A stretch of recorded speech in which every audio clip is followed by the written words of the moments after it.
también se llama, lógicamente en relación a la región anatómica del tórax.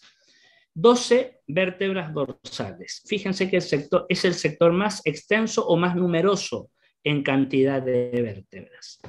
Muy relacionadas, por supuesto, con los 12 pares de costillas que se van a desprender de cada una de estas 12 vértebras y van a configurar la caja torácica que nosotros ya la habíamos visto cuando analizamos el tórax.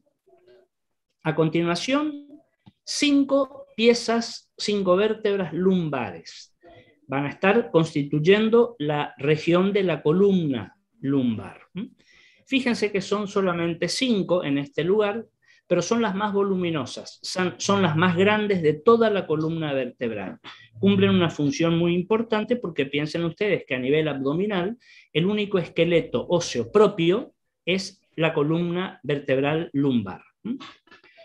Continuamos hacia abajo y vamos a encontrarnos con el último sector de la columna vertebral, que es el sector sacrococcígeo, la columna sacrococcígea.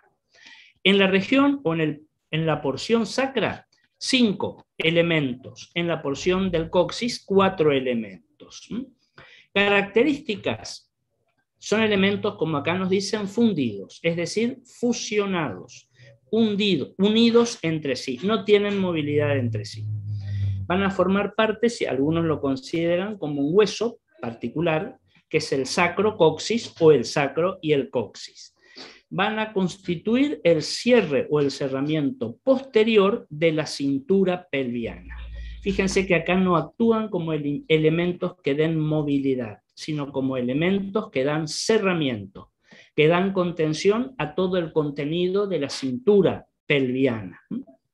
Esto así, a grosso modo, muy ampliamente, digamos, sobre cómo está constituida sectorialmente la columna vertebral. Tenemos que hacer una aclaración, digamos, un concepto que nos tiene que quedar claro. Fíjense que acá tenemos un esquema anatómico de la columna vertebral en su totalidad, desde la primera cervical hasta la última coccígea.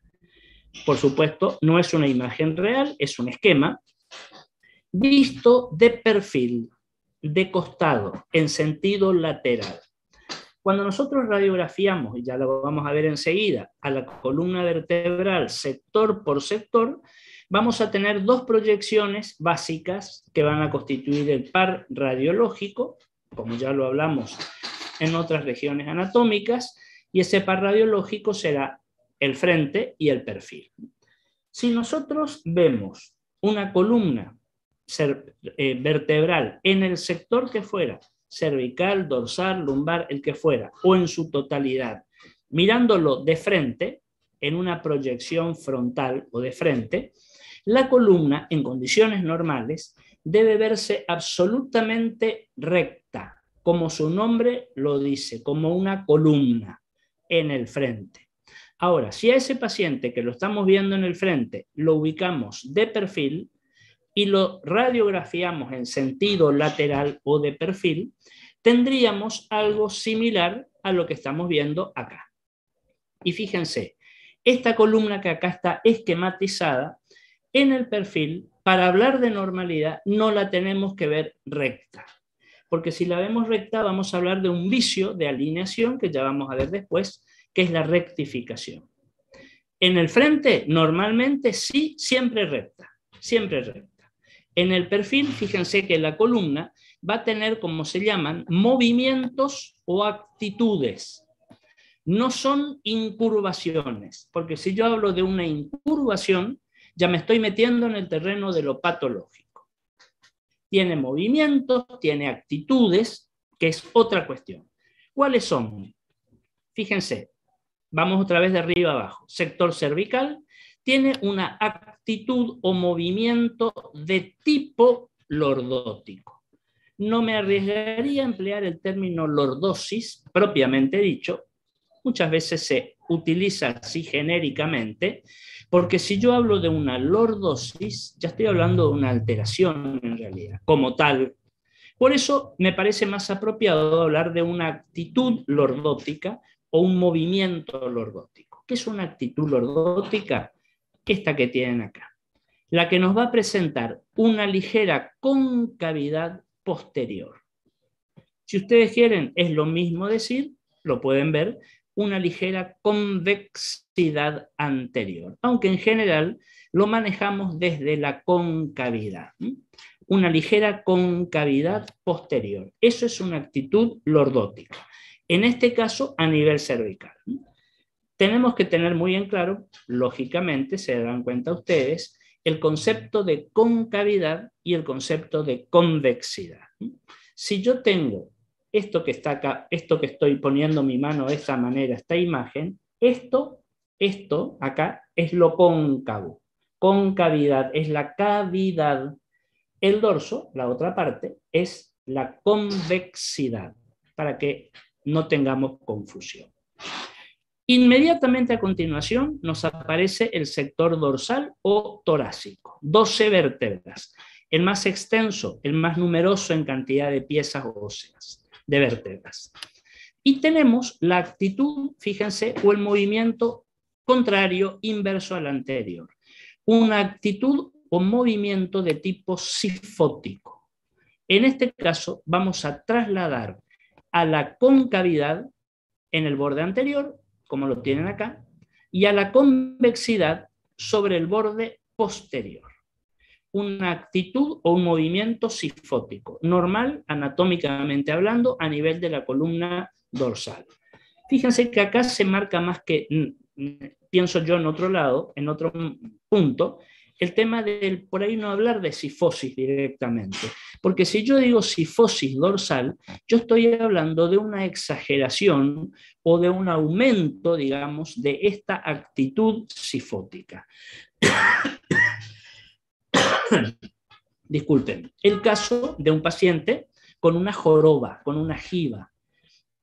Vamos a hablar más adelante de lo que vamos a llamar sifosis senil, por ejemplo, que es esa alineación tan particular en la columna dorsal del anciano, del paciente añoso, donde por una cuestión etaria, por la edad del paciente, aparece esta deformación. Vamos a estudiar más adelante que la sifosis senil, en el anciano, en la senilidad, suma una exagerada actitud sifótica, la joroba, más una desmineralización ósea generalizada por la edad del paciente, más signos de artrosis, también un proceso degenerativo muy relacionado con la edad del paciente. Sifosis senil, esas tres cuestiones. Sifosis, desmineralización, algunos llaman osteoporosis, vale el término, y artrosis.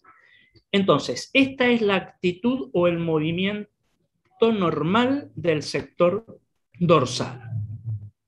Bajamos un piso, columna lumbar, 5 vértebras, quinta, cuarta, tercera, segunda y primera.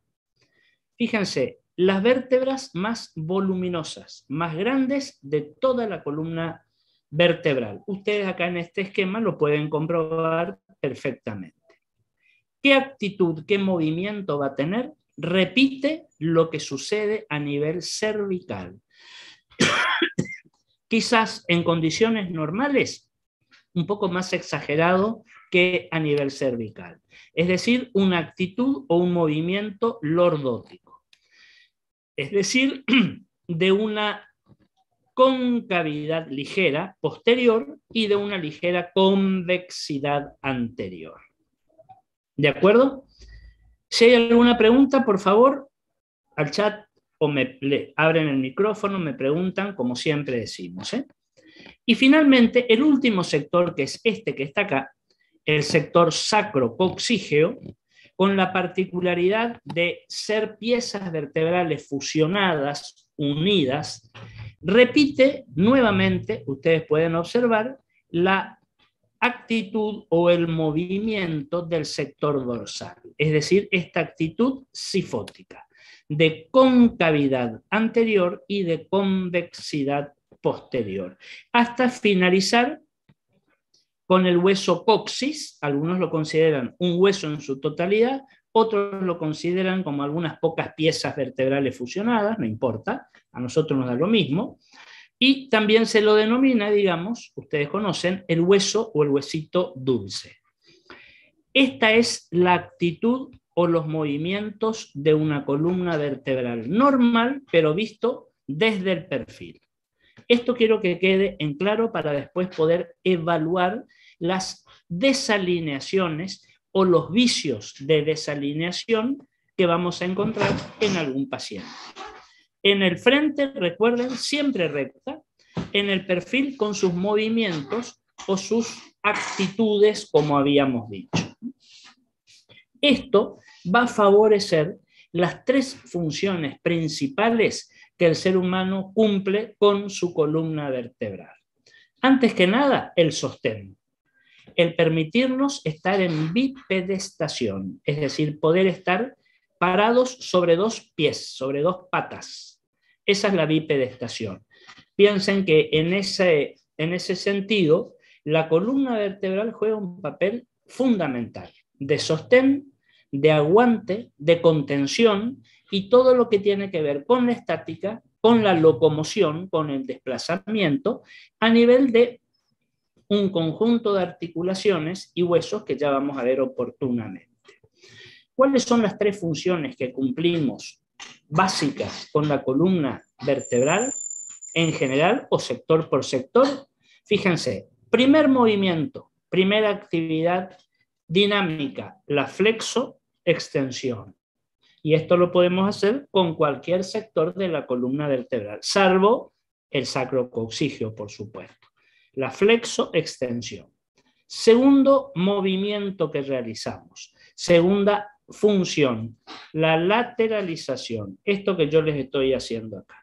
El inclinar la cabeza hacia un lado y hacia el otro. Eso es la lateralización. Tercer función dinámica, la más compleja. El giramiento, esto que yo estoy haciendo acá, que es el giramiento o la rotación de la columna vertebral. Esas tres funciones, flexo-extensión, lateralización y rotación, son desarrolladas por la columna vertebral. ¿Y por qué? Porque está constituida por un montón de huesitos que están muy interrelacionados, muy articulados unos con otros. Antes de avanzar, yo quiero marcarles un detalle anatómico más, que no es tan detalle, para que lo tengamos en cuenta. Fíjense que entre vértebra y vértebra, sobre todo en este sector se ve mejor, sobre todo entre cuerpo vertebral, que les muestro acá, y cuerpo vertebral, acá hay algo que está coloreado en color celeste. ¿Lo ven? Eso que ustedes ven ahí es el disco intervertebral, al que un poco más adelante le vamos a dedicar una especial atención, porque es responsable de una serie de patologías que puede sufrir el paciente a nivel vertebral, y patologías que son muy acuciantes, muy significativas para el paciente, la hernia de disco, por ejemplo. Les pongo un ejemplo, hay varias. Ahora, cuando nosotros observamos una radiografía, ya lo vamos a ver ahora un poquito más adelante, vamos a ver que este espacio que está ocupado por el disco, lo vamos a ver, entre comillas, vacío. Radiológicamente no observamos el disco. ¿Por qué? Porque el disco no tiene una densidad propia suficiente como para aparecer en una radiografía. Vemos a ese espacio intervertebral como que no tuviera nada. ¿Queremos ver el disco?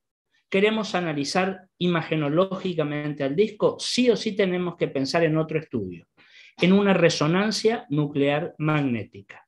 ¿Lo podemos hacer con tomografía? Sí, también. Pero el método de elección es la resonancia. Vamos a ver, cuando avancemos más, todo un capítulo sobre resonancia de columna. Día a día de mayor injerencia, de mayor utilización. La resonancia es como que nos abrió las puertas a la imagenología de las partes blandas de la columna, fundamentalmente del disco intervertebral. ¿Todo claro? ¿No hay ninguna pregunta hasta ahora, hasta acá? ¿Qué podemos hacer nosotros desde las imágenes a nivel de la columna vertebral? Muy bien, fíjense esta imagen, este cartel que tienen acá. Yo acá les presento un menú, una serie de métodos de diagnóstico por imágenes, puros si se quieren, que tienen que ver con el estudio imagenológico de la columna vertebral. Pero aclaramos algo. No quiere decir que estos 5 métodos que yo les presento acá vamos a realizarlos en todos los pacientes. No, es lo que nosotros tenemos a disposición para cada paciente en particular y para cada situación de cada paciente.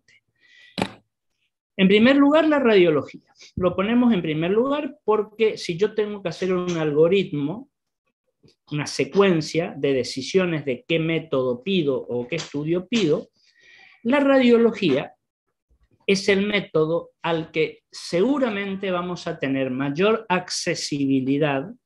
Es más fácil que el paciente pueda hacerse una radiografía que cualquier otro de los métodos, y para todo lo que sea osteoarticular, y esto lo vamos a ir viendo a lo largo de todo el desarrollo de este bloque temático, la radiología nos aporta mucho. Y hablamos de la radiología simple, ¿eh? No estudio radiológico, no, la radiología simple. ¿Por qué? Y porque estamos radiografiando elementos anatómicos, que son los huesos, que tienen densidad calcio, entonces tienen una muy buena presencia radiológica. ¿Tenemos limitaciones? Sí, por supuesto. ¿Cuáles son las limitaciones? Y lo que hace un momento les ponía como ejemplo, hay estructuras que están muy relacionadas con todo el aparato osteoarticular, con el aparato locomotor, que radiológicamente no tienen aparición. Ejemplo, habíamos dicho, el tema de los discos intervertebrales en la columna. Otro ejemplo les pongo, si quiero estudiar todo el aparato tendinoso y ligamentario de una rodilla, por ejemplo, o de un hombro. Fíjense que son grandes articulaciones, o de una cadera, grandes articulaciones que cumplen con un papel dinámico muy importante, pero que si yo hago una radiografía de hombro o una radiografía de rodilla, lo que voy a ver son las partes óseas, los huesos y los espacios articulares. Obviamente, información muy importante. Pero si yo tengo un paciente en el que quiero estudiar una rodilla y quiero ver cómo están los meniscos, cómo están los ligamentos, los cruzados, los directos, etcétera, etcétera, la radiología simple no me alcanza. Tendré que hacerle una resonancia también. Si yo quiero analizar un hombro y ver cómo está funcionando esa articulación, que en gran medida está mantenida su dinámica por los elementos óseos, pero necesita de tendones, de ligamentos, de músculos, para que todo eso quede conformado como una estructura anatómica y funcional, juntamente, que funcione. Una radiografía simple no me alcanza. Tendré que pedir o pensar en otro estudio. ¿De acuerdo? Pero hay muchas patologías, muchas situaciones de pacientes que con una radiografía o con un par radiográfico tenemos hecho el diagnóstico. Una radiografía de muñeca de frente y perfil, de columna de frente y perfil para algunas cuestiones, de pelvis, de cadera, de tobillo, de lo que fuera. Lo vamos a ir desarrollando paso a paso. Fíjense que acá dentro o inmediatamente prendido a la radiología yo les coloco mielografía. Aclarando algo, yo particularmente pienso que en este momento es un estudio radiológico que ya no se practica más. ¿Por qué? Porque primero la tomografía y después la resonancia fundamentalmente la dejó de lado, la empujó del esquema, digamos.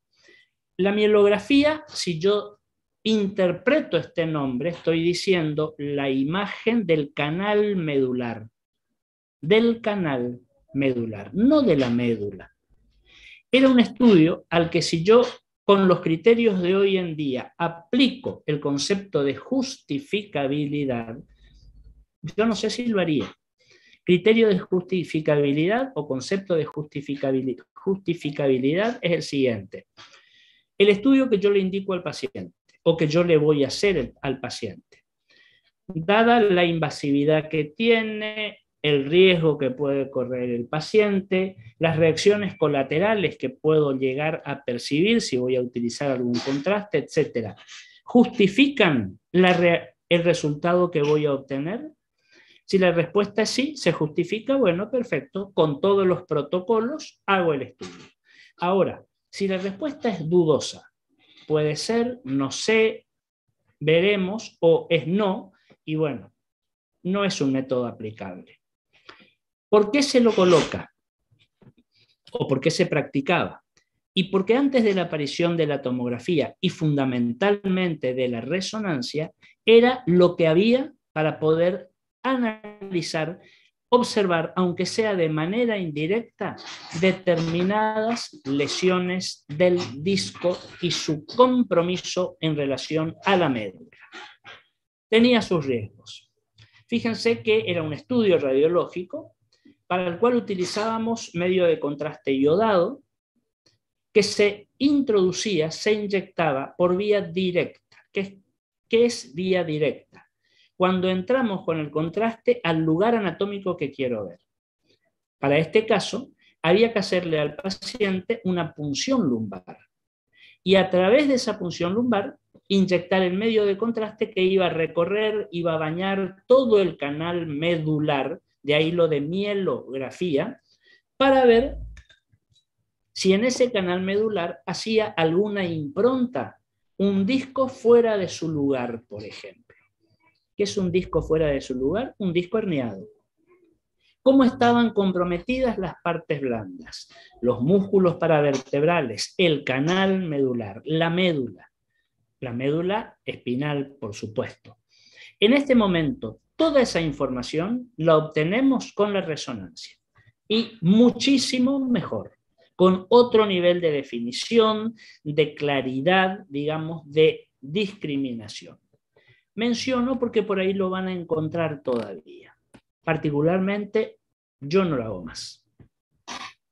Tomografía computada, conocen el método en que se basa. Cortes axiales, por supuesto, de la columna, para una cantidad de patologías, e inclusive se pueden practicar reconstrucciones tomográficas en 3D. La resonancia, un papel relevante a nivel de la columna. Sobre todo, vuelvo a decirles, para investigar perfectamente las partes blandas. Cuando hablamos de partes blandas de la columna, yo les diría, en primer lugar, el disco intervertebral. Y estructuras tendinosas, ligamentarias, musculares, paravertebrales, todo eso la resonancia nos puede mostrar perfectamente. Ya lo vamos a ver.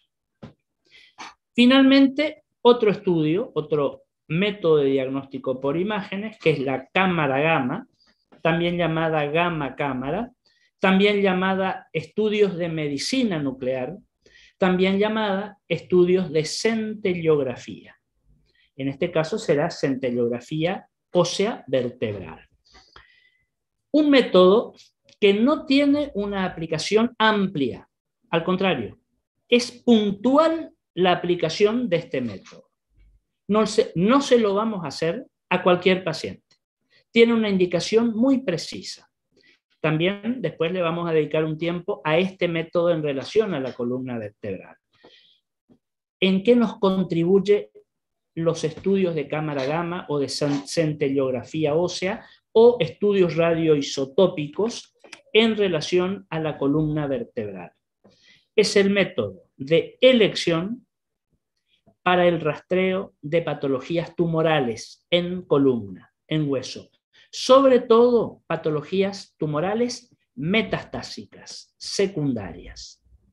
Sobre todo cuando yo quiero saber, como médico, dónde estoy parado frente a un paciente oncológico. En el sentido de que el paciente tiene un cáncer de pulmón, el paciente tiene un cáncer de mama, el paciente tiene un cáncer de riñón, lo que fuera. Quiero saber qué compromiso óseo tiene, qué metástasis óseas tiene. En primer lugar, si las tiene. Y si las tuviera, ¿dónde están? ¿Cuántas son? ¿Qué están comprometiendo? Porque fíjense que eso, en parte, va a determinar cuál es la oferta terapéutica o la propuesta terapéutica que yo le voy a hacer al paciente. En un solo estudio de cámara gamma, yo tengo una información completa de todo el esqueleto del paciente. Y puedo llegar a determinar hasta la más pequeña metástasis que pueda estar escondida en algún hueso. Es la forma más rápida, más amplia, más incluyente para poder ubicar, diagnosticar tumores malignos, sobre todo metastásicos a nivel del hueso. ¿Estamos? ¿Estamos hasta acá? ¿Estamos claros? ¿Hay algún problema, alguna duda, cualquier cosa? Por favor, me lo dicen, ¿eh? Todos estos métodos, salvo la mielografía, pero todos los otros los vamos a ir viendo cuando vayamos desarrollando nuestros temas. No solamente en columna, sino en general en todo lo que es el aparato osteoarticular. ¿Qué vamos a analizar, qué vamos a tener en cuenta en una imagen a nivel osteoarticular? Ahora focalizamos nuestros conceptos a nivel de la columna vertebral. Yo les diría radiológicamente, pero también son perfectamente aplicables a los otros métodos que mencionamos. Es decir, al paciente le pido una radiografía determinada, una radiografía de columna lumbar de frente y perfil, por ejemplo. Puede ser cualquier otra.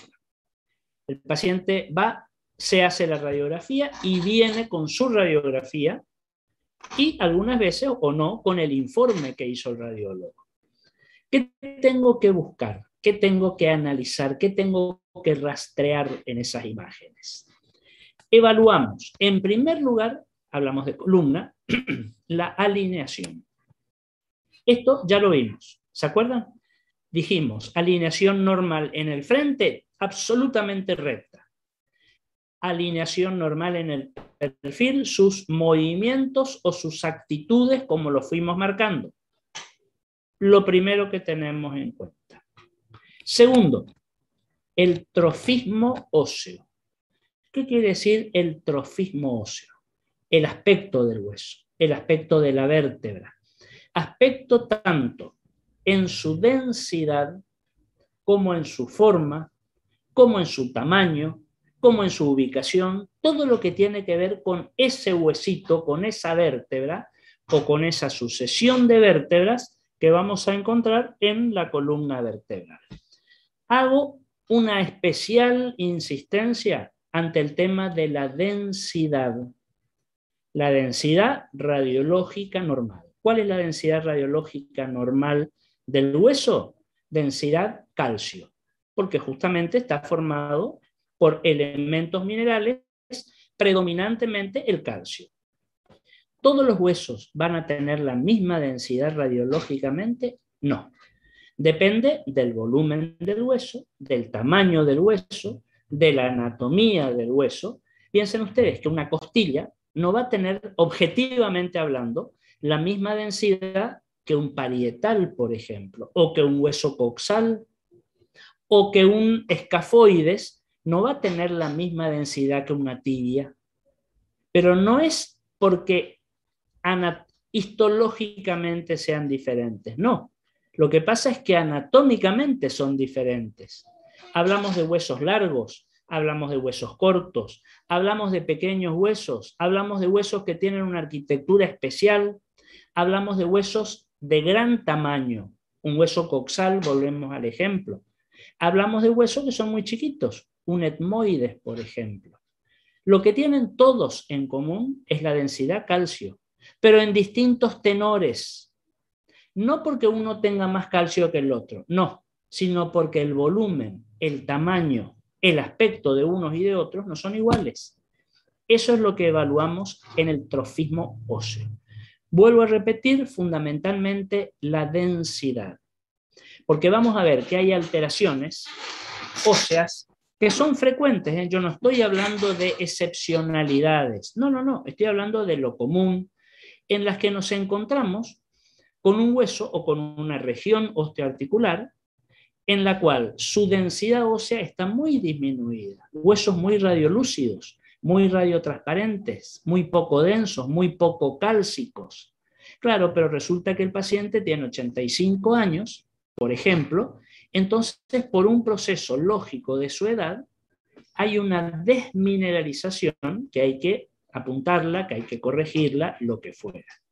Yo no voy a encontrar huesos de un paciente de 85 años que tengan el mismo trofismo que un paciente de 25 años, por ejemplo. ¿De acuerdo? Vamos a ver variantes según la edad. En un chiquito o en un chico, en un adolescente que está en proceso de crecimiento y desarrollo, voy a los huesos largos, por ejemplo, voy a tener, ustedes saben muy bien, una diáfisis, que es el cuerpo del hueso, voy a tener las dos epífisis, que son las dos cabezas, las dos extremidades, y voy a tener una pequeña porción, que es la metáfisis, la unión entre el cuerpo y los extremos, las cabezas. En esa metáfisis, o también llamada el cuello del hueso largo, por ejemplo, en un chico se va a ubicar el cartílago de crecimiento. Los huesos largos crecen en sentido encondral, es decir, a partir de sus cartílagos de crecimiento, que le van a dar la estatura, la altura, la contextura osteoarticular propia, normal, de un chico de 8 años, de 10, de 15 o de 20. Entonces, también me puede variar la anatomía en ese sentido. Yo si hago la radiografía de un hueso largo, un fémur, por ejemplo, de un paciente que tiene 40 años, yo no voy a encontrar la metáfisis todavía funcionando, porque ese paciente ya terminó su crecimiento. Pero si yo le hago una radiografía a un chiquito de 5 años, sí voy a encontrar ese aspecto que ya lo vamos a ver como que el hueso está interrumpido, como que está cortado. No, no está cortado. Hay cartílago de crecimiento y el cartílago no tiene la densidad del hueso. Por lo tanto, me va a aparecer como una zona donde no hay hueso. Es cartílago. Eso en cuanto al trofismo. Como así también hay situaciones patológicas mucho menos frecuentes que las de hueso en menor densidad, que van a ser, nos vamos a encontrar con huesos muy densos, muy radiodensos, muy radioopacos, porque aumentó la concentración del calcio y de otros minerales. Son procesos también patológicos. La osteopetrosis, etcétera, donde vemos huesos sumamente blancos. Y después, bueno, algunas patologías que van a tener una repercusión especial en la estructura ósea, por ejemplo, las metástasis, que me pueden dar imágenes radiolúcidas, cuando las metástasis son de tipo osteolítico, las que destruyen el hueso, se comen el hueso, o las otras, que son las metástasis osteoblásticas, es decir, las que producen nuevo hueso, que son tan agresivas para el paciente como las otras que mencionamos. Un hueso, para que funcione normalmente, tiene que tener una densidad normal determinada. No porque tenga mayor densidad, a mí me asegura que sea un hueso de mejor calidad. Todo lo contrario. Y este concepto lo vamos a retomar cuando veamos la parte traumática, la parte de imágenes de las fracturas. Tercer punto a tener en cuenta, la forma. Bueno, yo un poco incluí la forma en lo anterior. Esto es una cuestión que está muy de la mano, el trofismo y la forma. Acá tengo una pregunta, las microfracturas porque son muy difíciles de detectar. Sí, por supuesto, hay fracturas que nos van a costar mucho detectarlas. Ya vamos a ver que hay métodos para tratar de descubrirlos, con lente de aumento, con lupa, con proyecciones específicas para esos huesos. Un ejemplo, las fracturas del escafoides en la muñeca, que muchas veces nos cuestan ver, algunas fracturas de codo en los chicos. Bueno, ya vamos a ver cuando veamos fracturas cómo nos vamos a manejar. Y hay una cuestión que se dice lo siguiente. Si el paciente tuvo un traumatismo, si el paciente le duele, si el paciente tiene clínica de una fractura, pero no encontramos la fractura visualmente, perfecto, tratémoslo como si estuviera fracturado. Es preferible tratarlo de esa manera y no decir, no veo la fractura, no hago nada, porque esa fractura puede consolidar en forma viciosa, en forma patológica. Pero esto lo vamos a hablar muy detalladamente en la parte de fracturas. Retomo lo que estábamos diciendo, la cuestión de la forma. muy relacionada al trofismo. Y acá entran todos los distintos tipos morfológicos de hueso que ustedes lo conocen. Huesos largos, dijimos, huesos cortos, huesos planos, los de la calota, por ejemplo, huesos pequeños, huesos particulares en cuanto a su diseño que no los podemos ubicar en ninguno de los otros estamentos. Por ejemplo, el temporal. Por ejemplo, algún hueso del hombro, como ser la escápula. Por ejemplo, el coxal, fíjense que son huesos que no encajan dentro de ninguna de las ubicaciones anteriores. ¿Qué otra cuestión? A nivel de la columna vertebral. Acá hablamos de la forma obvio de la columna vertebral. Ya vamos a ver después en algún ejemplo cómo detallamos anatómicamente una vértebra, que es muy importante tener en cuenta todas las partes anatómicas cuando estamos buscando patología en alguna vértebra, ya sea inflamatoria, ya sea degenerativa, ya sea traumática, ya sea tumoral, la que fuera. Otra cuestión, los discos intersomáticos. Ahora, vuelvo a aclarar algo. Si yo hablo de radiología, es decir, de la radiografía, yo no puedo hablar de discos intersomáticos porque les dije hace un momento que no los veo, no tienen densidad para aparecer. En ese caso, yo, esta palabra discos, tendría que cambiarla por otra palabra que son espacios. Los espacios intersomáticos. Si ustedes quieren, hacemos así. Perdón, me fui a la otra imagen. Bueno, los espacios intersomáticos. No puedo, se me fue la imagen, después la recupero y la volvemos a ver en todo caso. En una radiografía simple vamos a ver los espacios, no los discos. Los discos van a una resonancia. Y después en general visualizar todas las estructuras que puedan llegar a aparecer. De partes blandas, músculos, tendones, ligamentos, cápsulas articulares, etc. ¿Qué vamos a analizar en general en la radiología del raquis, de la columna vertebral? Fíjense que yo les dije, uno de los primeros conceptos que yo les presentaba era el de cuál era esa alineación vertebral normal. ¿Qué dijimos? En el frente absolutamente recta. En el perfil vamos a ver que la columna tiene esos movimientos o esas actitudes, como habíamos dicho. ¿Cuáles serían los vicios de alineación? ¿Cuáles serían las situaciones de alineación vertebral anormal, patológicos?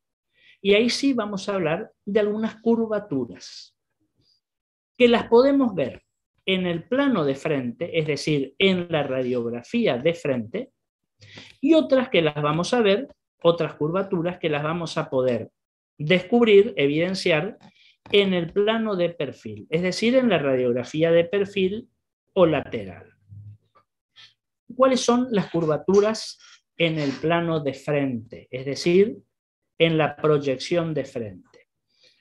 Una que seguro la conocen, las escoliosis. ¿Qué es la escoliosis? ¿Qué es una escoliosis? La desalineación latero-lateral de la columna o la desviación lateral o latero-lateral de la columna vertebral de algún sector o de varios sectores. ¿Qué quiero decir con esto? Ya vamos a ver también imágenes después. Que si la miro en el frente, la columna no va a estar como un eje recto, no la vamos a ver recta, la vamos a ver que tiene desalineaciones, tiene curvaturas. Y de acuerdo a que esa desalineación o esa curvatura se dirija a la derecha del paciente o hacia la izquierda del paciente, se llamarán dextroescoliosis, si la columna se desvía a la derecha, o se llamarán siniestro o levoescoliosis cuando se desvían para el lado izquierdo del paciente. Estas escoliosis... ¿Puede repetir, profe? Sí, cómo no. De acuerdo a si a qué lado se desvía la columna, si la miramos de frente, vamos a hablar de una dextroescoliosis cuando la columna se lateraliza hacia la derecha del paciente, o vamos a hablar de una siniestro o levoescoliosis cuando la columna en la proyección de frente la vemos que se desplaza o se lateraliza hacia el lado izquierdo del paciente. Las escoliosis se pueden evaluar también desde la convexidad o desde la concavidad. En general, las escoliosis las evaluamos desde la convexidad. ¿Se acuerdan que esa actitud normal en el perfil, decíamos que las evaluábamos desde la concavidad? Actitud lordótica, una ligera concavidad posterior. Actitud sifótica, una ligera concavidad anterior. Bueno, a las escoliosis las solemos evaluar desde la convexidad. Algunos hablan desde el lomo de la escoliosis. ¿De acuerdo? Ahora, si yo analizo la radiografía de la columna de mi paciente en la proyección de perfil o lateral, voy a ver que me encuentro con curvaturas también, con desalineaciones, con desviaciones. La lordosis, que es la misma actitud de la cervical o de la lumbar normal, pero exagerada, aumentada patológicamente. Ahí sí hablamos de una lordosis. Fíjense que en principio es un proceso degenerativo, terminado en osis. Recuerden. Si voy a la exageración de la actitud inversa, ¿se acuerdan? Dijimos la actitud sifótica, por ejemplo, de la columna dorsal. Pero más exagerada, vamos a hablar realmente de una sifosis. La sifosis dorsal, la joroba, la sifosis senil que hoy yo les mencioné del anciano. Y otra desalineación u otra curvatura que es muy frecuente, yo les diría más que las anteriores, en el plano de perfil, que es la rectificación. ¿De acuerdo? Es decir, esa columna que yo en el perfil la veo tan recta como en el frente. No es normal, es patológico. ¿Dónde vamos a encontrar fundamentalmente, más frecuentemente, este proceso de rectificación? En el sector cervical y en el sector lumbar. Muy frecuentemente en el sector cervical como resultado de contracturas musculares. El paciente que por cuestiones tensionales, por ejemplo, cefaleas o lo que fuera, contrae la musculatura del cuerpo como actitud antálgica. ¿Qué quiere decir antálgica? Contra el dolor. Al tensionar la musculatura del cuello, que es muy importante, es como que tironeo la columna y la vuelvo recta, tanto en el frente como en el perfil. Si yo veo una columna o un sector de la columna recto en el perfil, eso es patológico.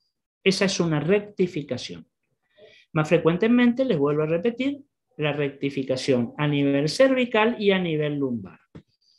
A nivel dorsal es mucho más rara la rectificación, por una razón anatómica, que la mencionábamos al principio. Las 12 vértebras dorsales dan origen a cada uno de los 12 pares de costillas. Las 10 costillas verdaderas, de la primera a la 10ª, y las 2 últimas llamadas costillas falsas o flotantes. Pero fíjense que por el diseño anatómico de las costillas y esa conjunción hacia adelante para llegar al esternón a través de los cartílagos costales, son las que mantienen esa actitud lordótica casi permanente de la columna dorsal, que puede exagerarse en la sifosis dorsal. Ahora, una rectificación dorsal es mucho más rara de encontrar. ¿Alguna pregunta hasta acá? Y otro vicio de alineación, es decir, otra desalineación, que es la que se va a dar entre vértebras o entre sectores vertebrales, que es la que vamos a llamar listesis. ¿Qué quiere decir listesis? ¿Cuál sería un sinónimo de la palabra listesis? Yo les diría algo, no se olviden. Listesis igual a desplazamiento. Una vértebra o un sector vertebral que se desplazó sobre el otro. Una vértebra sobre la otra o un sector cervical, un sector vertebral que se desplazó, se listezó sobre otro sector. Y ustedes van a escuchar hablar de las espondilolistesis. ¿Qué quiere decir esta palabra? Que suena un poco complicada. No es nada complicada. Espondilolistesis. Desarmemos en dos partes la palabra. El prefijo espóndilo, recuérdenlo, quiere decir columna vertebral. Espóndilo. Listesis, desplazamiento. Si yo les digo, este paciente presenta una espondilolistesis, va a ser un desplazamiento de un sector sobre el otro de la columna vertebral. Que después vamos a ver que tendremos que especificar qué vértebra sobre cuál otra, o qué sector sobre cuál otro. De la misma manera, ustedes podrán hablar de espondiloartrosis. Es nada más que la artrosis de la columna vertebral. Y así, varias palabras, varios términos que ya van a ir surgiendo. Ahora, cuando nosotros hablamos de esa espondilolistesis, ese desplazamiento entre vértebra y vértebra, podemos, si se quiere, hablar de una retrolistesis, cuando la vértebra superior o el sector superior se desplaza hacia atrás, o podemos hablar de una anterolistesis, cuando la vértebra o el sector vertebral se desplaza hacia adelante. Retrolistesis, desplazamiento posterior; anterolistesis, desplazamiento anterior. Obviamente, evidenciadas en una proyección de perfil, piensen ustedes. Si yo necesito ver si la columna o la vértebra se desplazó hacia adelante o hacia atrás, la tengo que ver de perfil.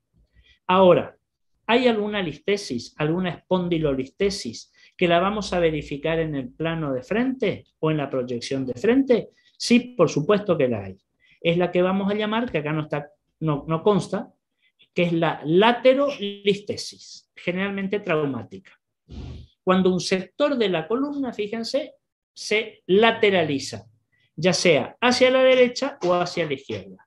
Son todas situaciones de alineaciones vertebrales, como acá les dice el título, anormales, patológicas. En el plano de frente, la escoliosis, y en el plano de perfil, la lordosis, la cifosis, la rectificación. Y después esas espondilolistesis, esos desplazamientos que mencionábamos, que pueden ser posteriores, que pueden ser anteriores o que pueden ser laterales. ¿Estamos hasta acá? ¿Alguna duda hasta este punto? Bueno, paramos unos minutos, hacemos nuestro recreo y vamos a comenzar a meternos en la columna cervical desde el sector cervical, que es el primero que vamos a ir analizando.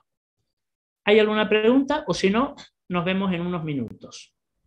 O después de la pausa, hacemos la pregunta, por supuesto. Nos encontramos en un momento.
Bueno, vamos a continuar, si les parece.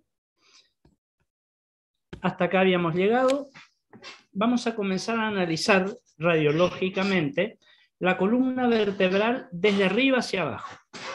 Es decir, desde el primer sector, que tiene que ver con la columna cervical, y vamos a ir transcurriendo de ahí paulatinamente hacia abajo.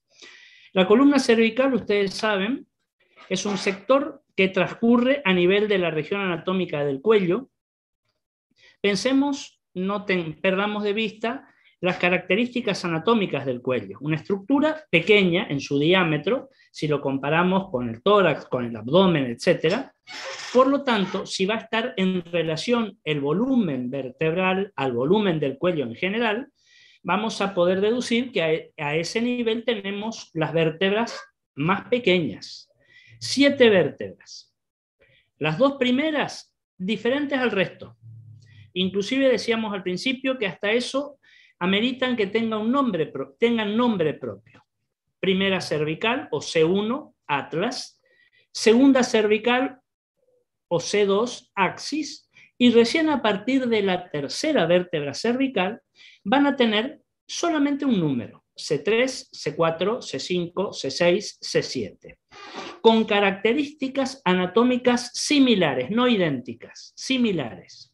¿Por qué? Hay un concepto que nos dice lo siguiente. Desde la tercera vértebra cervical hasta la quinta lumbar, cada vértebra va siendo, si vamos de arriba hacia abajo, cada vértebra va siendo un poquitito más grande que la que está por arriba. Esto es una cuestión, obedece, mejor dicho, a una cuestión de estática. Yo les digo, un ejemplo suelo poner para entender este concepto.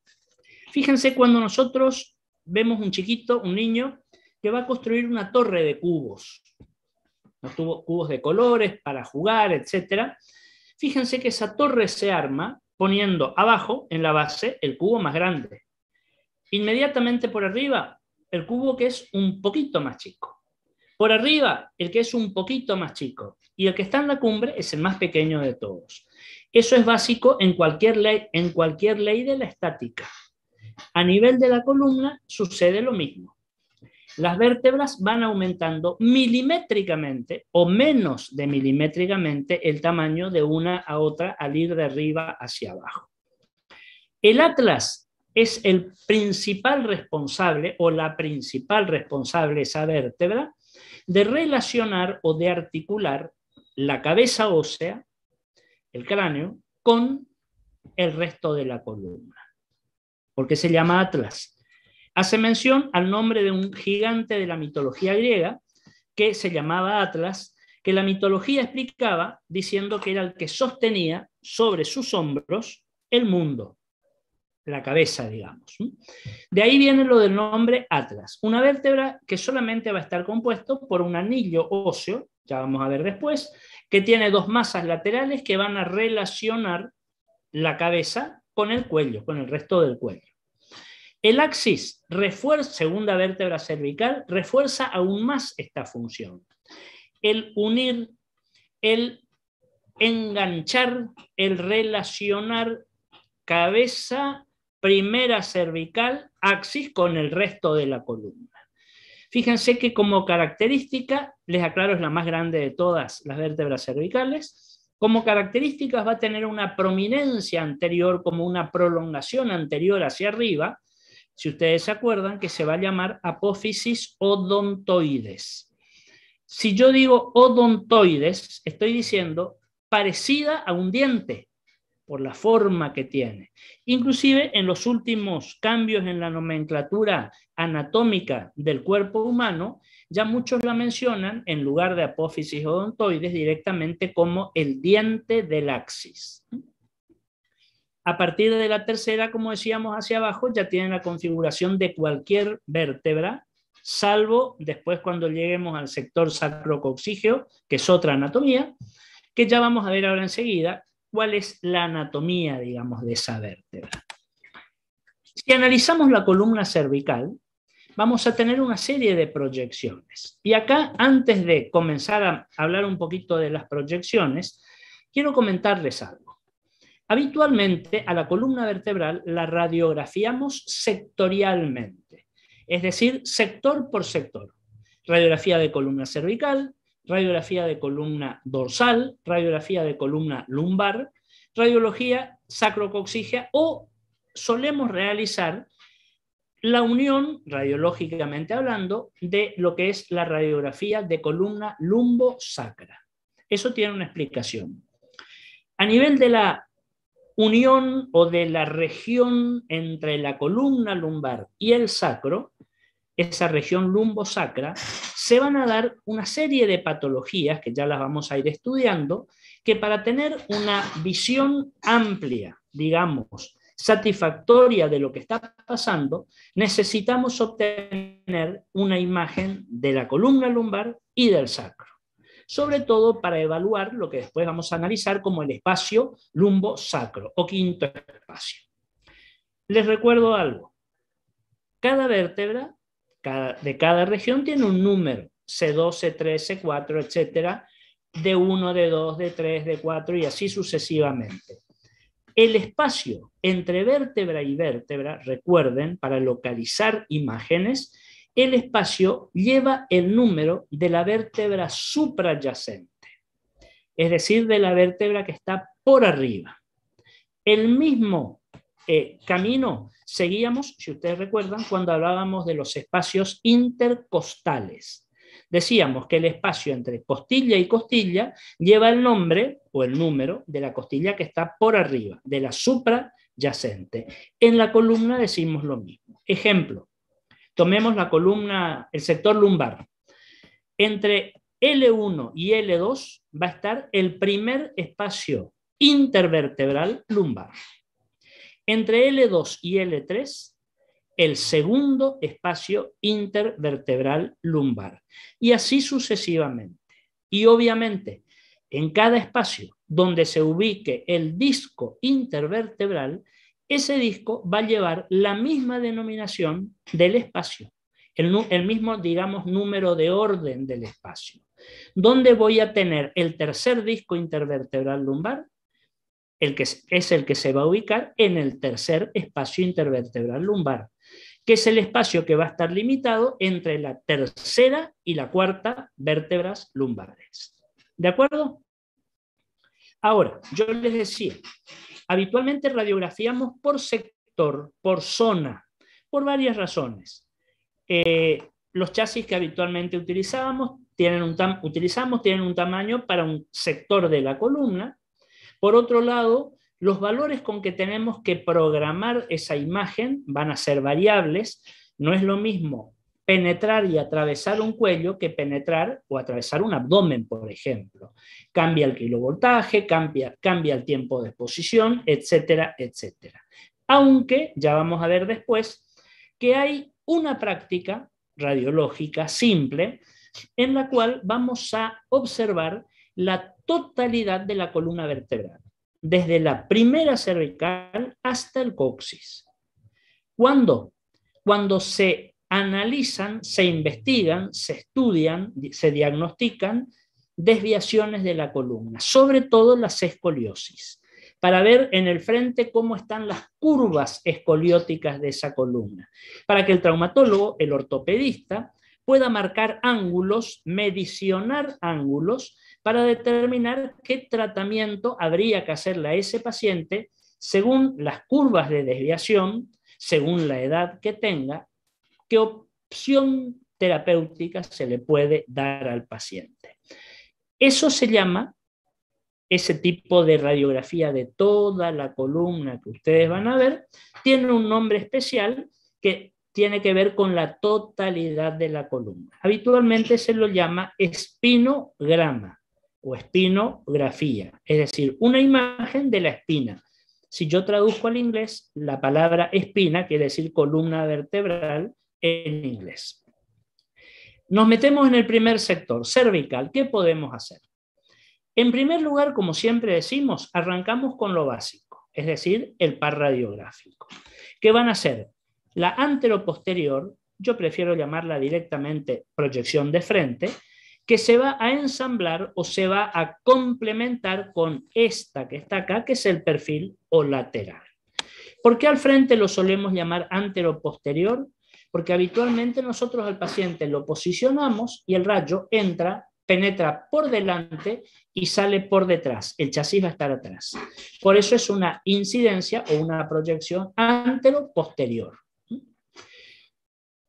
Básica, elemental, vamos a ver, pero también puede tener algunas variantes, como ser la antero-posterior o frente con boca abierta o transoral, y la antero-posterior o frente con movimiento de la mandíbula. ¿Cuándo? ¿Para qué? Cuando queremos ver en el frente, en la proyección de frente, las dos primeras vértebras cervicales. ¿Por qué razón? Una razón anatómica básica. Si yo al paciente lo pongo de frente para hacer esa, fíjense, esa radiografía de columna, el maxilar inferior se me va a superponer a la altura de la primera y de la segunda vértebra cervicales. No las veo. El maxilar inferior, la mandíbula inferior, es un hueso muy denso, muy sólido, muy importante. Me tapa la visualización de las dos vértebras primeras en proyección de frente. Para poder verlas, yo voy a tener que realizar esto, que ya la vamos a ver en la imagen enseguida y ahí explicamos. Además del frente y el perfil, voy a tener proyecciones complementarias. Proyecciones que me van a complementar, me van a completar la información dependiendo de qué tiene el paciente. Ejemplo, las proyecciones oblicuas con S, las dos oblicuas. ¿Cuáles son las dos oblicuas? Una proyección oblicua, lo habíamos visto en tórax, es aquella que se practica en una posición del paciente a mitad de camino entre un frente y un perfil. Una oblicua estaría acá. Columna cervical, frente, como estoy yo frente a ustedes, perfil, giro la cabeza 95 grados, para una oblicua me pongo acá. Una intermedia entre el frente a 0 grados y el perfil a 90. Las oblicuas habitualmente a 45 grados. Una oblicua anterior izquierda, yo soy el paciente, y después hago el movimiento inverso hacia el otro lado, una oblicua anterior derecha. Recuerden, siempre para que tenga validez diagnóstica, las dos oblicuas. La oblicua anterior izquierda, la oblicua anterior derecha, que ya lo vamos a ver también. ¿Cuándo las pedimos? En el paciente en el cual yo quiero investigar radiológicamente cómo están los agujeros de conjunción o de conjugación entre vértebra y vértebra. ¿Por qué en oblicuas? Porque los agujeros no están ni de frente ni de perfil, están en una proyección oblicua. Entonces yo me pongo en oblicua, veo el agujero de un lado, me pongo en la oblicua del otro lado, veo el agujero del otro lado. ¿Qué importancia tiene estudiar este agujero de conjunción? Piensen ustedes los elementos anatómicos que pasan, que transcurren a través del agujero de conjunción. Un trío inseparable, importantísimo. ¿Qué elementos, qué componentes tiene ese trío? La arteria vertebral, la vena vertebral y el nervio raquídeo. Que para que transcurran sin problemas, ese agujero tiene que ser complaciente. Si yo al agujero, en vez de verlo redondito, lo veo deformado, lo veo aplastado, como si fuera un ojal, obviamente, piensen ustedes, va a haber una compresión del paquete vasculonervioso. Y eso se traduce en toda una sintomatología muy particular del paciente. Existen otras proyecciones, como se denominan también funcionales, como la radiografía de perfil en máxima flexión y la radiografía de perfil en máxima extensión. ¿Por qué se las denominan proyecciones funcionales? Porque yo en esas puedo evaluar la función de la flexoextensión, que habíamos dicho. ¿Se acuerdan que dijimos? Son entre las dos las que nos van a marcar lo que algunos autores llaman el abanico de flexoextensión. Es decir, hasta dónde el paciente puede flexionar la columna cervical y hasta dónde el paciente la puede extender a la columna cervical, al cuello. También se suelen hacer en lateralizaciones máximas, Es decir, un frente, en ese caso, con el paciente con la cabeza lateralizada lo más que pueda hacia su izquierda y la otra hacia su derecha. Comparamos una con otra y podemos evaluar cómo está la funcionalidad de esa columna. Esto es un poco lo que podemos hacer radiológicamente. Hay cuestiones que van a ser suplantadas, por ejemplo, con la tomografía. Fundamentalmente esta que está acá. Esta para ver el atlas y el axis de frente. ¿Por qué razón? Ya enseguida les muestro la imagen que tenemos radiológicamente. Hay pacientes que pueden ser llevados a la consulta, a la guardia, a la emergencia, por algún traumatismo craneovertebral. Para esta proyección, yo tengo que pedirle al paciente que, ya vamos a ver por qué, abra la boca muy grande o que haga este movimiento, mueva la mandíbula. Si yo estoy sospechando que el paciente tiene alguna lesión traumática a nivel cráneo cervical, agujero occipital, C1, C2, postulado clave es que a ese paciente no lo tengo que mover indiscriminadamente. Muchas veces ya nos va a llegar con un cuello de Filadelfia colocado, que es un elemento inmovilizador para que el paciente no mueva, porque yo todavía no sé qué lesión tiene. Y si tuviera alguna lesión importante y yo lo empiezo a maniobrar y a manipular para hacer una proyección radiográfica, puedo comprometer alguna lesión que tenga. Puedo desplazar una fractura, en fin, una serie de cuestiones. Lo ideal, recuérdenlo si está a su alcance, para analizar imagenológicamente esa región cráneo-cervical en un paciente traumatizado es la tomografía computada. Porque yo a ese paciente lo único que le tengo que hacer con su elemento inmovilizador a nivel del cuello es acostarlo sobre la mesa y el paciente no se mueve. Todo el movimiento, toda la dinámica la va a hacer el tomógrafo. El tubo girando alrededor del paciente y en las antípodas del tubo van a estar los detectores girando. El paciente está quietito. No complico el pronóstico del paciente. ¿De acuerdo? Vamos, por el tiempo que nos queda, les quiero mostrar 3 proyecciones de las que hablábamos. El frente y el perfil y la transoral. Fíjense, acá estamos viendo un par radiográfico de una columna cervical normal. Radiografía de frente, radiografía de perfil. Vamos a ver eso primero. Acá en el frente, fíjense que ya exprofeso estoy observando desde la tercera cervical. Tercera, cuarta, quinta, sexta, séptima cervical. Y esta que se me empieza a insinuar acá ya sería la primera dorsal. Fíjense que en la imagen ya directamente ni les mostramos la primera ni la segunda, porque vamos a tener esa superposición del maxilar. ¿Cómo la vemos? Fíjense la alineación de esta columna cervical en proyección de frente, recta, como una columna. Eso es signo de alineación normal en el frente. Fíjense que voy a ver la vértebra en sí misma, lo que estoy viendo sobre todo es el cuerpo vertebral. El cuerpo vertebral también lo vamos a llamar el arco anterior de la vértebra, es decir, esto que está acá, es decir, esto que está acá, esto que está acá. Y vamos a tener entre vértebra y vértebra, o entre cuerpo vertebral y cuerpo vertebral, esto, que acá lo voy a ver como una imagen radiolúcida, que es el espacio intervertebral. Yo les dije hoy, espacio que en una radiografía lo vamos a ver, fíjense acá en el frente, fíjense en el perfil, lo voy a ver como un espacio vacío. Pero ojo, yo tengo que saber que ahí está el disco, no es un espacio vacío. Que al disco no lo vea por una cuestión técnica es otra cuestión, pero el disco está presente. Y si le hago una resonancia al paciente, voy a poder observarlo perfectamente. Fíjense que sobre la línea media me aparece esto que está acá, esto que está acá, esto que está acá. Imágenes como si fueran gotas. Algunos hablan de gotas, de semillas.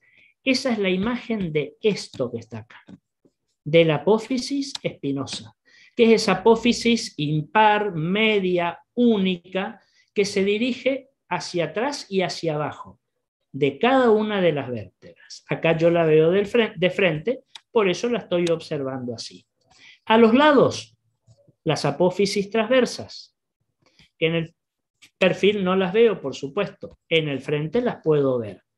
Aunque vamos a ver después, cuando veamos la parte de traumatismos, que si sospecho lesión traumática de las transversas, conviene hacer otro estudio, conviene hacer una tomografía, conviene hacer una reconstrucción en 3D, porque por ahí son lesiones que no se ven en la directa, en la simple, y puede estar presente la lesión. Y fíjense, superponiéndose a todas estas imágenes óseas de la columna cervical, encuentro esta columna aérea, radiolúcida, radiotransparente, negra, con densidad aire, que ustedes se imaginarán a qué corresponde, a esto que está acá. El aire de la tráquea, o la luz traqueal. ¿Se acuerdan que dijimos cuando veíamos vías aéreas? La tráquea es un conducto real. ¿Por qué es real? Porque está siempre abierto. Siempre hay aire que entra y que sale a través de la tráquea. Estando despiertos, estando dormidos, siempre. A diferencia, que habíamos estudiado, ¿se acuerdan? Del esófago, que es un conducto virtual, con una cavidad virtual. El esófago, su cavidad se hace real cuando nosotros deglutimos algo y va pasando a través del conducto esofágico. Fuera del momento de la deglución, el esófago no lo voy a ver porque me aparece colapsado. Recuerden la alineación rectilínea de la columna cervical en el frente. Vamos al perfil que lo tenemos acá. Una imagen normal, con el paciente bien ubicado, con el mentón discretamente elevado, tomamos la incidencia de perfil. Y fíjense, en el perfil sí puedo ver la totalidad de la columna cervical. Por eso, algunos autores dicen que en la columna cervical el perfil es más enriquecedor que el frente, cuando habitualmente nosotros decimos que el perfil complementa la información del frente. Acá no sucedería algo tan así. Esto que está acá es el cráneo, la fosa cerebelosa del occipital. C1, Atlas, acá lo tenemos. Fíjense que lo vamos a ver como un anillo que va a relacionar la cabeza ósea con el resto de la columna cervical. Inmediatamente por debajo, la segunda cervical, el axis, la más grande dijimos. Fíjense el cuerpo del axis, grande, con esta apófisis odontoides o diente del axis que va hacia arriba y es como que engancha el atlas para darle sustentabilidad, para darle contención. Y a partir de esta que aparece por acá, tercera cervical, cuarta, quinta, sexta, séptima, fíjense que ya son todas más parecidas entre sí. Con una característica, yo les dije, en la medida que vayamos descendiendo, la vértebra es un poquito más grande, en su totalidad o en alguna de sus estructuras anatómicas. Eso lo podemos ver bien, fíjense en las apófisis espinosas. Esta es la espinosa de la tercera cervical, de la cuarta un poquito más, de la quinta un poco más, de la sexta más todavía y de la séptima una apófisis espinosa muy prominente posterior. ¿Dónde está la séptima cervical? Si nosotros nos tocamos atrás la base del cuello, la pronunciación mayor, la mayor protuberancia ósea, esa es la apófisis espinosa de la séptima cervical. Y fíjense, evaluemos la alineación. Una actitud o un movimiento, decíamos, de tipo lordótico. Es decir, con una ligera incurvación, con una ligera concavidad posterior. Y otra cuestión, estas vértebras están bien alineadas. No hay ninguna vértebra, en este caso, ningún sector que se haya listezado, que se haya desplazado. Fíjense que tenemos una vértebra perfectamente colocada debajo de la otra. No hay ninguna vértebra que se salió de la fila, que se corrió de la fila, ni en el sentido antero-posterior, ni en el sentido latero-lateral. ¿Cómo puedo evaluar? Tracemos imaginariamente una línea que una el borde posterior de los cuerpos vertebrales, por acá. O si ustedes quieren, el borde anterior de los cuerpos vertebrales. Fíjense que es una línea ligeramente curvada, continua, no está interrumpida, no tiene ningún escalón, no tiene ningún resalto, lo cual a mí me habla de una buena alineación. ¿Estamos hasta acá? 2 palabritas y terminamos. ¿Qué es esto que tenemos acá? Este es el frente de columna cervical con boca abierta, también llamada transoral. ¿Por qué transoral? Yo al paciente lo pongo de frente y le voy a pedir que abra la boca lo más grande posible. Y a través de la boca, en sentido transoral, entra el rayo. Si yo hago ese movimiento, desciendo el maxilar inferior y entro directamente a la región entre C1 y C2. Acá lo tiene. Esto que vemos acá es la base del atlas, la región más inferior, del occipital. Esto que está acá es el atlas. Masas laterales del atlas. Pero acá adelante esto continúa. No lo veo porque radiológicamente es menos consistente. Las masas laterales del atlas. E inmediatamente por abajo, esa vértebra, la más grande de todas las cervicales, que es C2 o el axis. Fíjense, el cuerpo del axis, que es grande e importante, y esto que se eleva hacia arriba en la línea media, que tiene forma de diente, el diente del axis, la apófisis odontoides del axis. Evalúo las partes óseas del atlas y del axis y debo evaluar 2 pares de espacios. ¿Cuáles son? Este que está acá, que les marco con el cursor, que tiene su colateral correspondiente acá, fíjense, a los que vamos a llamar espacios interatloideos axoideos, entre el atlas y el axis. Espacio interatloideo axoideo. Deben verse prácticamente simétricos uno en relación al otro, en un paciente normal. Yo les dije 2 pares de espacios. ¿Cuáles son los otros 2 espacios? Este que tienen acá y su colateral, que es este que está acá. ¿Cómo se llaman? Espacios interatloideos odontoideos. Derecho e izquierdo. Lógicamente acá también derecho e izquierdo. ¿Cómo deben verse estos 2 espacios? Interatloideos odontoideos, prácticamente simétricos uno con otro, para hablar de normalidad. Esta es la manera de poder observar de frente primera y segunda vértebras cervicales. Proyección transoral, o también la pueden ver como con movimiento de la mandíbula. ¿Qué quiere decir eso? Para que lo entienda, lo pongo al paciente como para hacer esta, pero en lugar de pedirle que abra la boca, le pido que haga esto. Que abra y cierre rápido la mandíbula. ¿Por qué? Porque en la producción de la imagen hay una ley que dice, todo aquello que se mueva rápidamente no sale en la imagen, no sale en la radiografía. Entonces, si el paciente abre y cierra la boca, es como que borro el maxilar. Más complicada de hacer, porque está el paciente que no solamente nos va a mover el maxilar, sino nos va a hacer esto. Nos va a mover toda la cabeza, entonces nos va a salir una imagen que no sirve para nada, movida totalmente. Entre las 2 habitualmente se hace la transoral. Pero si tuviéramos que elegir hoy en este momento, esto lo estudiamos con tomografía computada. Voy a tener una información mucho más completa, mucho más rica. ¿De acuerdo? Muy bien. Ya estamos en la hora, nos pasamos unos minutitos. ¿Hay alguna pregunta que quieran hacer? Acá me pregunta Pamela, te mandé un mensaje por privado, por tu tema. No tuve respuesta a la facultad todavía, ya pregunté.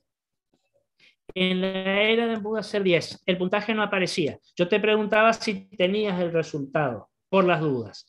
Voy a volver a hacer mi reclamo a la parte de sistemas, porque a mí particularmente todavía no me pasaron los resultados. Y todo eso lo maneja sistemas de la facultad. Mañana que nos volvemos a encontrar, espero tener ya una respuesta y ahí te voy a poder contestar. Y para todos en general, ya decirles si van a estar los resultados de esta segunda era que rindieron el día jueves. Aparte de esto, ¿alguna otra pregunta, alguna duda, algo que quieran aclarar? Si no hay preguntas, si no hay nada que agregar, nos volvemos a ver mañana en nuestro horario de siempre a las 17, ¿les parece?